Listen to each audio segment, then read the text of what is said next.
छत्तीसगढ़ के 11 कांग्रेस नेताओं को भाजपा ने हरियाणा में चुनाव प्रचार में झोंक दिया है। कभी कांग्रेस में कुमारी शैलजा के साथ काम करने वाले नेता उन्हीं के खिलाफ मोर्चा खोले हुए हैं। प्रचार के साथ ये प्रेस कॉन्फ्रेंस कर उन पर हमला बोल रहे हैं। कांग्रेस छोड़ने वाले नेता उन पर छत्तीसगढ़ में पैसे लेकर टिकट बांटने के आरोप लगा रहे हैं। इसके बाद अब कुमारी शैलजा के करीबी डॉक्टर अजय चौधरी ने सभी 11 नेताओं को मानहानि का नोटिस भेज दिया है और इसके साथ ही सियासत गर्मा गई है। पूर्व कांग्रेसी कह रहे हैं कि उन्हें किसी नोटिस का डर नहीं, तो भाजपा भी उनके साथ खड़ी है। माननीय कुमारी शैलजा का लीगल नोटिस प्राप्त हुआ है और हम लोग छत्तीसगढ़ से सिरसा भारतीय जनता पार्टी की मोदी जी की रीति नीतियों का प्रचार करने आए हैं और छत्तीसगढ़ में वो सभी घटनाएं घटित हुई हैं उसकी वास्तविकता बताने आए, लेकिन अपनी हार से वो बौखला गई है और इस बौखलाहट में उन्होंने हम लोगों को लीगल नोटिस भेजा है। इस नोटिस से ना हम डरे थे ना डरने वाले हैं। ठीक ही कहा जो भाजपा में शामिल हुए उन लोगों ने, और जो सच था वो कहा। जिसके प्रभार में जो कुछ हुआ उसी को बताया। शराब के घोटाले से कोई नकार नहीं सकता है। ईडी का उसमें प्रेस नोट है, ईडी का उसमें स्टेटमेंट है, ईडी के जांच है, उसमें सब कुछ है। उस समय के कोल घोटाले से कोई नकार नहीं सकता, उसी समय का मामला है सब। तो कहा कि इनके संरक्षण में होता है तो क्या गलत कह दिया? बिल्कुल ठीक कहा है। भाजपा शैलजा के विरोधी नेताओं के साथ है तो कांग्रेस कुमारी शैलजा के साथ खड़ी है। कांग्रेस कुमारी शैलजा की घेराबंदी करने वाले पूर्व कांग्रेस नेताओं को इलेक्शन मटेरियल बता रही है। कांग्रेस का कहना है कि ये थके हारे नेता हैं, उनकी बात का कोई महत्व नहीं है। कांग्रेस का कहना है कि जो नेता भाजपा में गए वे कांग्रेस में भी रिजेक्टेड थे, वहां भी रिजेक्टेड रहेंगे। कांग्रेस इन नेताओं को बीजेपी का एजेंट करार दे रही है। कांग्रेस के 11 पूर्व सदस्य जो आज भारतीय जनता पार्टी में शामिल हो गए हैं, उन लोगों द्वारा हरियाणा में जाके प्रचार करना, एक तरह से इन लोगों को भारतीय जनता पार्टी ने जिस तरह से एक इलेक्शन मटेरियल के रूप में उपयोग कर रहे हैं, और निश्चित रूप से ये थके हारे हुए लोग भारतीय जनता पार्टी के इलेक्शन मटेरियल के रूप में काम कर रहे हैं। और आदरणीय शैलजा जी पर आरोप लगाना नितांत घटिया मानसिकता का परिचायक है। उनको नोटिस दिया गया है और उनको अगर वो माफी नहीं मांगते तो उनको कोर्ट के सामने हाजिर किया जाएगा। इन मामलों में भी प्रभारी महामंत्री को के ऊपर किसी भी तरह से दोषारोपण करना, और खासकर ऐसे लोगों के द्वारा जो लोग खुद कांग्रेस के प्रति जिनकी आस्था नहीं है, ये तो भाजपा के एजेंट के रूप में जाकर के वहां पर काम कर रहे हैं और कुछ भी स्तरहीन आरोप जो लगा रहे हैं कि वो बिल्कुल निंदनीय है। यहाँ भी रिजेक्टेड हैं और वहाँ भी जाकर के और रिजेक्टेड हैं। कभी ऐसे लोगों की स्वीकार्यता किसी भी राजनीतिक दल में नहीं हो सकेगी। कुमारी शैलजा को उनके ही करीबी रहे नेताओं से घेरने की रणनीति हरियाणा में काफी सफल रही। यही वजह है कि भाजपा अब इन नेताओं को उन राज्यों में भी भेजने का मन बना रही है जहां भूपेश बघेल और छत्तीसगढ़ के दूसरे नेता प्रचार में जाएंगे। ऐसे में ये देखना दिलचस्प होगा कि कांग्रेस में रहे नेताओं को कहां-कहां प्रचार के लिए भेजा जाता है और उसका कितना लाभ भारतीय जनता पार्टी को मिल पाता है। कैमरामैन गणेश निषाद के साथ स्टेट हेड निधि प्रसाद की रिपोर्ट।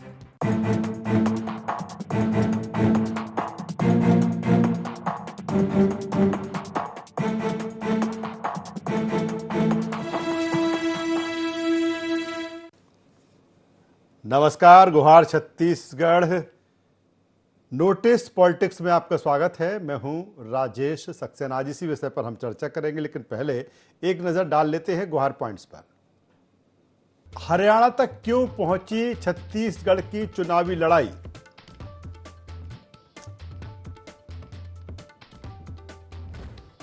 सिरसा में शैलजा को घेरने में कामयाब हो पाएंगे पूर्व कांग्रेसी?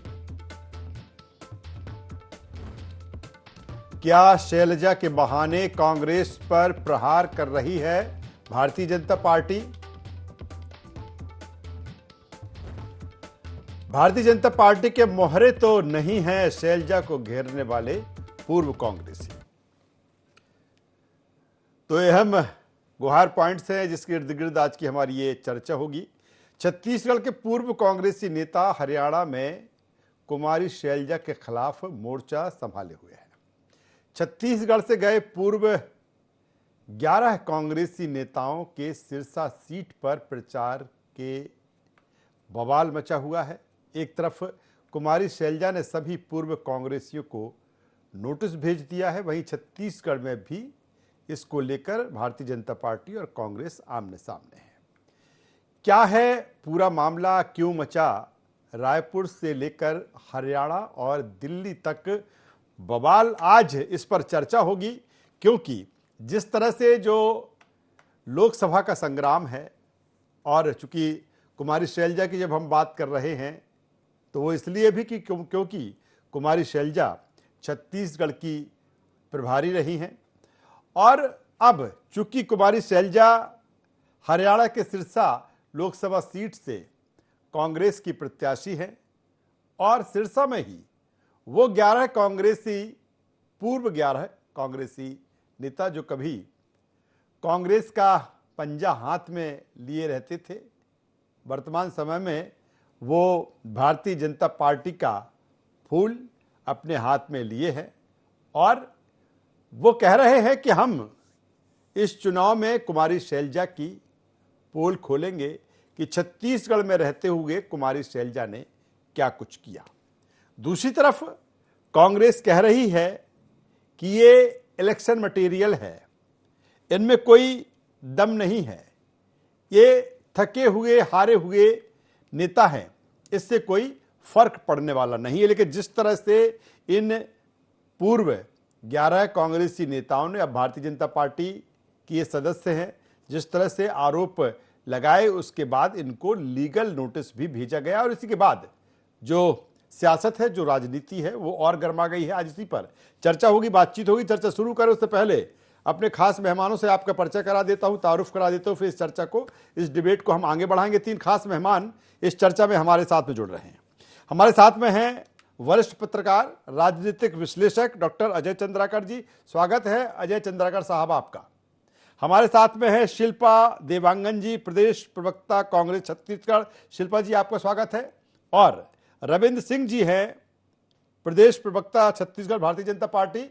रविंद्र जी आपका स्वागत है। मैं सीधे शिल्पा देवांगन जी के पास में आता हूं। शिल्पा देवांगन जी, आपको नहीं लगता कि आप ही के कभी जो नेता रहे अब भारतीय जनता पार्टी में हैं, आपके लिए मुसीबत बन रहे हैं? हालांकि आप कह रहे हैं कि तो हारे थके हुए नेता हैं और ये इलेक्शन मटेरियल है, लेकिन आपको नहीं लगता कि चुनाव के ऐन समय में ये आपके लिए, कांग्रेस के लिए मुसीबत खड़ी कर रहे हैं सिरसा में हरियाणा के शैलजा कुमारी जी के खिलाफ? जी नमस्कार जी। देखिए, मुसीबत की तो बात ही नहीं है, ये क्या मुसीबत करेंगे। एक बात मैं आपके चैनल के माध्यम से स्पष्ट कर देती हूँ कि ये जो नेता हैं वो जो हमारे नहीं हुए वो इनके क्या होंगे, वहां तो स्पष्ट बात है। आज जो कांग्रेस पार्टी ने इनको पिछले कई सालों से इन्हें पहचान दी, इन्हें नाम दिया, इन्हें इनका अस्तित्व बताया, इन्हें सब कुछ दिया, प्रभारी महामंत्री के पद में भी ये रहे हैं, संगठन के प्रमुख पदों पर अपनी भूमिका निभाए हैं, कार्यकर्ताओं से वो विश्वास नहीं जीत पाए और उन्होंने विश्वासघात किया कार्यकर्ताओं के साथ, पूरे संगठन के साथ में, कांग्रेस के साथ में। कल तक वो कांग्रेस अच्छी थी, और आज जब भारतीय जनता पार्टी में शामिल हो गए हैं तो ये वही नेता है जो जब शैलजा जी प्रभारी हुआ करती थी छत्तीसगढ़ की, तब ये आगे पीछे घूमते थे, उनको रिसीव करने के लिए एयरपोर्ट जाते थे, कार्यालय में उनके साथ आगे पीछे घूमने का कार्य करते थे। तब तक कांग्रेस अच्छी थी। तो मैं यही पूछना चाहती हूँ, तो अब कौन से पाठशाला में चले गए भाई जो इतने जल्दी इनकी जो चीजें हैं वो पलट गई?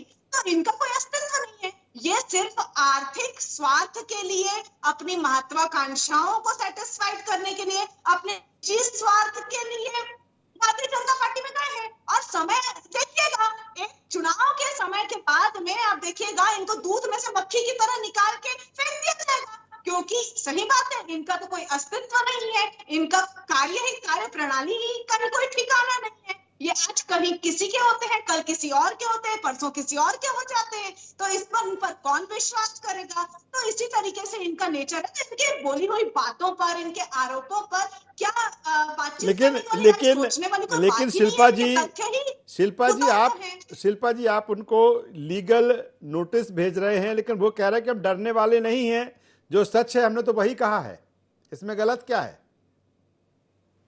देखिए, इनकी बातों का कोई अस्तित्व ही नहीं है, इनके व्यक्तित्व का कोई अस्तित्व नहीं है। मैं पहले भी बोल रही हूँ, तो जो ये बातें कर रहे हैं उसमें ये हमेशा से संगठन विरोधी प्रकृति के रहे हैं। चाहे वो कांग्रेस में थे तो भी संगठन विरोधी। अब क्या गारंटी है कि बीजेपी में जाने के बाद वो संगठन कार्यकर्ताओं से विश्वास उनका जीत पाएंगे, या उनको विश्वास के लायक है? वो तो उनका नेचर है कि विश्वास के लायक ही नहीं है, हमेशा विरोध में कार्य करते हैं।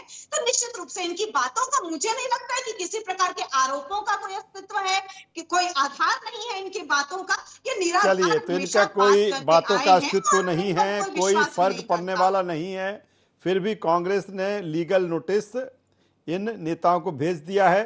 रविंद्र सिंह जी के पास में आ जाता हूं। रविंद्र सिंह जी, क्या माना जाए, जिस तरह से जो कभी कांग्रेस में रहे, आपके साथ में है, भारतीय जनता पार्टी के साथ में है, क्या मान लिया जाए कि अब भाजपा इनका जो उपयोग है सिरसा में, हरियाणा के सिरसा में कुमारी शैलजा के खिलाफ एक मोहरे के तौर पर इस्तेमाल किया जा रहा है इनका? शैलजा तो ठीक है, लेकिन उसके साथ कहीं ना कहीं कांग्रेस को टारगेट पे लिया जा रहा है इनके बहाने। नहीं, सबसे बड़ी बात है कोई राजनीतिक मोहरे नहीं है। कांग्रेस छोड़कर भाजपा में आए हैं, हमने स्वागत किया है। और आज क्या कहते हैं, जो उन्होंने अपनी आंखों से देखा है, जो समझा है, कैसे शैला जी का कार्य पद्धति थी, क्या कार्य प्रणाली थी, हिसार में जाके सच्चाई को बता रहे हैं। तो कांग्रेस को तकलीफ क्यों होती है? और फर्क नहीं पड़ता तो लीगल नोटिस क्यों दे रहे हैं? और फर्क नहीं पड़ता तो इतना हाय तौबा क्यों मचा रहे हैं? और अभी ही नहीं, कांग्रेस तो हम पिछले कुछ सालों से देख रहे हैं, 5-10 सालों से भगदड़ मची हुई है। G23 नाम का इनका एक ग्रुप बना हुआ है। गुलाम नबी आजाद जी छोड़ दिए, कैप्टन अमरिंदर सिंह जी छोड़ दिए, आनंद शर्मा जी छोड़ दिए, मनीष तिवारी जी छोड़ दिए, कपिल सिब्बल जी छोड़ दिए, मुकुल वासनिक छोड़ दिए, देवेंद्र गौड़ा छोड़ दिए, शशि थरूर भी आधी अधूरी बात करते हैं, वीरप्पा मोइली है, पृथ्वीराज चौहान है, सब भाग गए। और आज सब कांग्रेस के विरुद्ध में बोले क्या स्वार्थी लोग थे? कहीं ना कहीं कांग्रेस को चिंतन करना होगा, उसकी दुर्गति क्यों हो रही है। और दुर्गति इसलिए हो रही है कि इनकी न तो नियत अच्छी, न तो नीति अच्छी, न कोई विजन है, न मिशन है। और कांग्रेस के लोग गए, भाई ठीक है हमारे भाजपा में है, आज हम स्वागत करते, वहां जाके बता रहे हैं शैलजा जी क्या क्या करती थी। कोल में कमीशन जाता था, शराब में कमीशन जाता था, टिकट लेके पैसा देते थे। स्पष्टीकरण दे दो, बोल दे क्या कहते हैं शैलजा जी ये सब झूठ है। कांग्रेस के लोगों को चिल्लाने की क्या जरूरत है? और सबसे बड़ी बात है, दूध से मक्खी की तरह कौन निकालता है मैं बताऊं। और विश्वास की बात है, जब नंद कुमार साय जी को हमारे लिए थे तब विश्वास जीत लिए थे क्या आप लोग? जब हमारे नहीं हुए तो आपके क्या होंगे? यही शब्द था ना कांग्रेस की प्रवक्ता की। तो नंद कुमार साय जी को ले रहे थे तो आपने नहीं सोचा इनके नहीं हुए तो हमारे क्या होगा? क्या टिकट दिया आपने नंद कुमार साय जी को? आदिवासी चेहरा करके लाए, दूध की तरह मक्खी, दूध से मक्खी की तरह कौन निकाल के फेंकता। शिल्पा जी ये आपने दिखा दिया। नंद कुमार साय को क्या टिकट दिए, क्या पूछा आपने? बताइए। कोई पूछ परख नहीं रखा, केवल राजनीतिक उपयोग करते हो ना तो आप लोग करते हो, भारतीय जनता पार्टी के लोग नहीं करते हैं। और मैं बताऊं, हारे हुए और थके हुए नेता कौन है? ताम्रध्वज साहू जी हारे हुए नहीं है क्या, जिसको लोकसभा लड़ा रहे हो?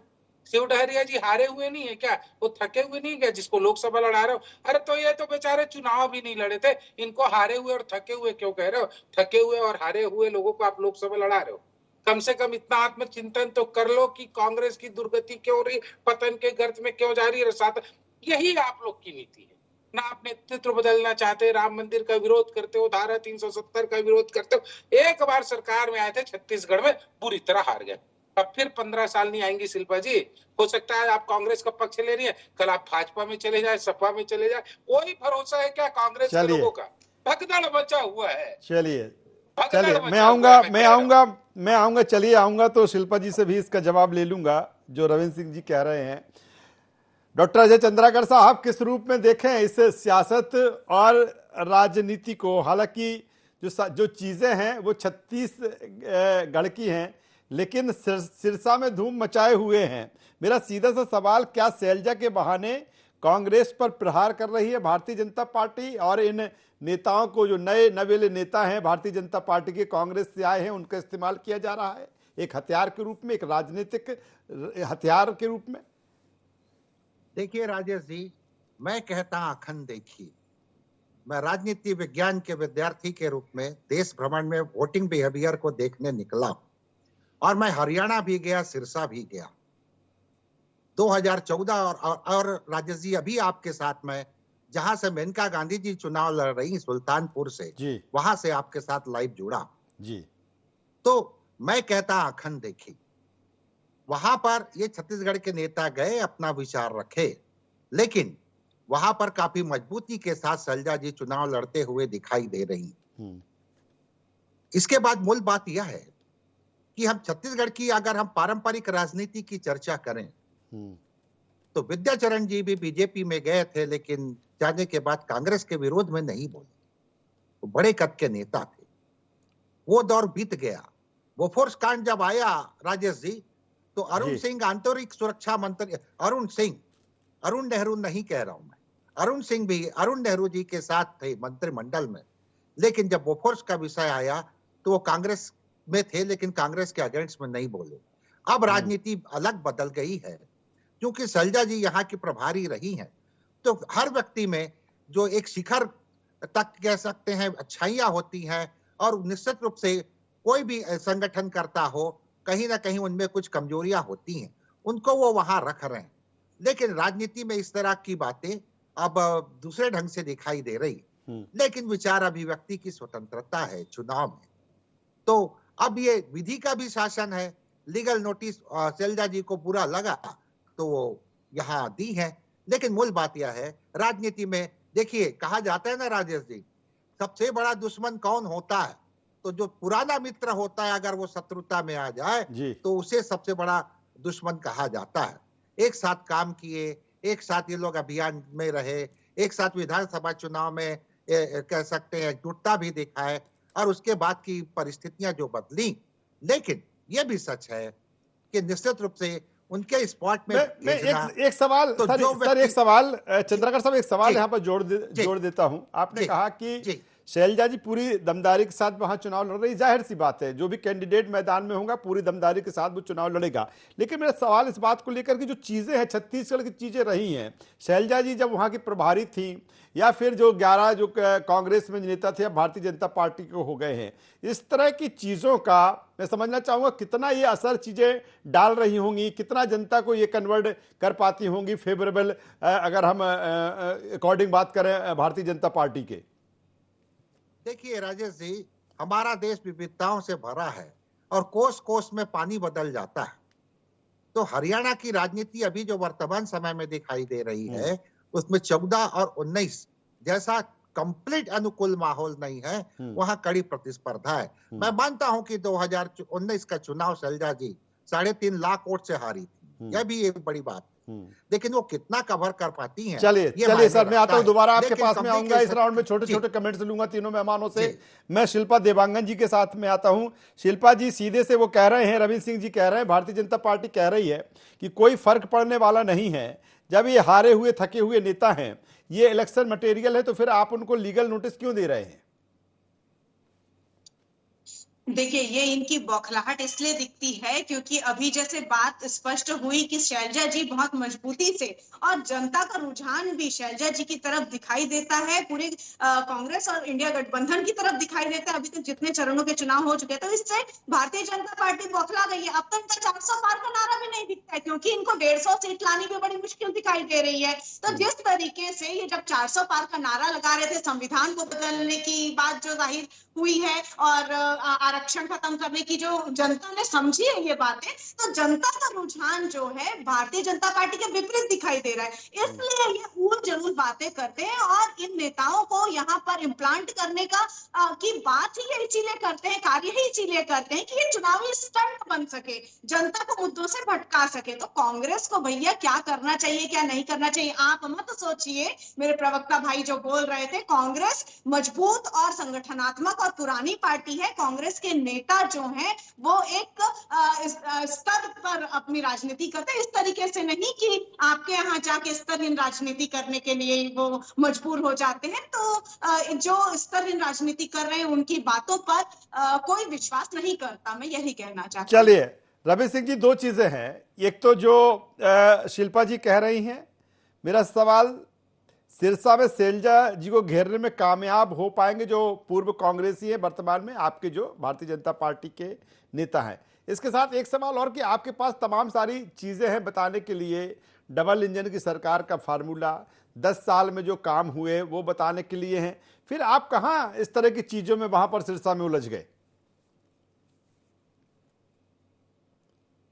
रविंद्र सिंह जी, चलिए, मुझे लगता है कि रविंद्र सिंह जी के पास मेरी आवाज नहीं पहुंच पा रही है। रविंद्र सिंह जी से जैसे ही बेहतर हमारा कम्युनिकेशन होता है, मैं डॉक्टर अजय जी के पास में आ जाता हूं। डॉक्टर अजय चंद्राकर साहब की जो इस तरह की चीजें हैं, मुझे लगता है कि क्योंकि जो चुनाव है और वो सिरसा के हरियाणा में है, तमाम सारी चीजें भारतीय जनता पार्टी के पास में है बताने के लिए, डबल इंजन की सरकार है।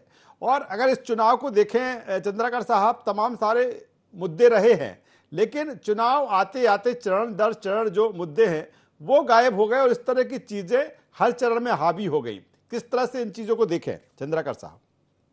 बिल्कुल राजेश जी, ये देखिए, आज की राजनीति में साम दाम दंड भेद सभी अपनाया जाता है राजेश जी। तो इस टारगेट को लेकर के, इस एम से निश्चित रूप से, चूंकि शैलजा जी छत्तीसगढ़ की प्रभारी रही तो उनके संसदीय क्षेत्र में इन नेताओं को भेजा गया जी, और वो उनका जो एक्सपीरियंस है उनको वो शेयर किए। अब ये अलग बात है कि क्या जिस मतलब एक साथ काम किए और काम करने के बाद इस तरह से वहां कम्युनिकेशन होना, इतनी सुचिता तो राजनीति में होनी चाहिए कि जब भी मिले तो कम से कम आदावत तो रहे। और दूसरी बात है, उनको शैलजा जी को बुरा लगा है तभी तो वो इस तरह से लीगल नोटिस जारी की है। एनीवे, मूल बात यह है राजेश जी कि यहाँ पर जो राजनीति में चुनाव आएंगे जाएंगे, एक पार्टी से दूसरे पार्टी में लोग बाग आते जाते रहते हैं, लेकिन इतना कह सकते हैं अदब रहे कि चलिए, बेहतर बात अजय चंद्राकर साहब कह रहे हैं। फाइनल कमेंट्स के लिए रविंद्र सिंह जी के पास में आऊंगा, लेकिन जिस तरह से चंद्राकर साहब ने कहा कि इस तरह की चीजें तो रहना चाहिए कि जब भी मिले तो उसके बीच में वो गर्माहट, वो अदावत तो रहे, लेकिन मुझे लगता है चंद्राकर साहब वर्तमान समय की जो राजनीति, जो सियासत हो गई है, बिल्कुल अलग हो गई है। चाहे बयानों का स्तर देखें और चाहे फिर हम विचारों की हम बात करें, तमाम सारी चीजें बदली है। रविंद्र सिंह जी, मेरा सवाल सीधा सा, उस समय आप नहीं सुन पाए थे, मेरा सवाल इस बात को लेकर है कि आपके पास में तमाम सारी चीजें हैं, डबल इंजन की सरकार का फार्मूला है, आपके पास 10 साल के लिए बताने के लिए है, लेकिन आप वहां पर आप इस तरह के एपिसोड में उलझ गए। नहीं, सीधी सी बात है, वो छत्तीसगढ़ की प्रभारी रही और छत्तीसगढ़ी प्रभारी होने के नाते कांग्रेस के लोग उनकी कार्यशैली को बहुत अच्छे से जानते थे। तो हम तो उनके क्षेत्र में जाके बताएंगे ना इन्होंने छत्तीसगढ़ में क्या किया, उसमें क्या दिक्कत है। हम इसीलिए तो गए वहां हरियाणा में बताने के लिए कि शैलजा जी ने क्या किया। और राजनीतिक व्यक्ति है भाई, राजनीति भी करना हमारा काम है। हम कोई लोहारी का काम नहीं करेंगे, हम कोई दूसरा काम करेंगे नहीं। यदि राजनीतिक व्यक्ति है तो हमारे कुछ नीति होंगे, हमारे कुछ क्या कहते हैं वो भी होंगे, क्या कहते हैं स्ट्रेटजी होगी, उसका पार्ट भी होगा। और बिल्कुल बोलेंगे शैलजा जी के विरुद्ध, वो हरियाणा के लोगों को बिल्कुल बताएंगे। आपको लगता है इससे भारतीय जनता पार्टी को फायदा मिलेगा सिरसा में? भारतीय जनता पार्टी को सबसे ज्यादा फायदा तो मोदी जी का है, जो हमने काम किया। सीधी सी बात है, ये तो राजनीति है और राजनीति में सही सच्चाई को सामने लाना भी आवश्यक है। हम शैलजा जी की सच्चाई को ला रहे, हमको इससे कोई बहुत ज्यादा फर्क पड़े या ना पड़े, सबसे बड़ी बात है 400 सीट हम लाएंगे, क्योंकि हमने काम किया है। कांग्रेस की तरह निगेटिव हमने काम नहीं किया है। ये तो एक पार्ट है, मैं फिर कह रहा हूँ ना, राजनीतिक व्यक्ति राजनीति करेगा। चलिए, तो ये पार्ट है, ये साम है, ये दाम है, ये दंड है, ये भेद है, तमाम सारी चीजें हैं। मुझे लगता है कि जो वर्तमान समय की जो चीजें हैं उसमें सब जायज हैं और मुझे लगता है कि यही सारी जो चीजें हैं वो हरियाणा के सिरसा में देखने को मिल रही हैं। तीनों मेहमानों का धन्यवाद करूंगा, शुक्रिया करूंगा। तो जिस तरह से बात की जाए इस चुनाव की, चुनाव में जो नोटिस पॉलिटिक्स है वो भी अब सामने है, क्योंकि कुमारी शैलजा जो कि सिरसा से प्रत्याशी हैं, मैदान में है और जो कभी कांग्रेस के नेता रहा करते थे, आज भारतीय जनता पार्टी के हैं। वो कह रहे हैं कि जब ये प्रभारी थी छत्तीसगढ़ की तो क्या कुछ काले चिट्टे रहे हैं, मैं जनता के बीच में उनको हम ला रहे हैं। लेकिन कितना फायदा मिलेगा इससे भारतीय जनता पार्टी को, ये अलहदा है, क्योंकि अगर जब चुनाव की बात होती तो जनता से जुड़े जो तमाम सारे मुद्दे हैं जिन पर जनता चाहती कि उस पर चर्चा होना चाहिए, शायद वो धीरे धीरे पीछे हो जाते हैं और अन्य जो आरोप प्रत्यारोप हैं वो हावी दिखने लगते हैं। गुहार छत्तीसगढ़ में बस इतना ही। IND 24 पर खबरों का सिलसिला लगातार जारी है। आप बने रहिए हमारे साथ। नमस्कार।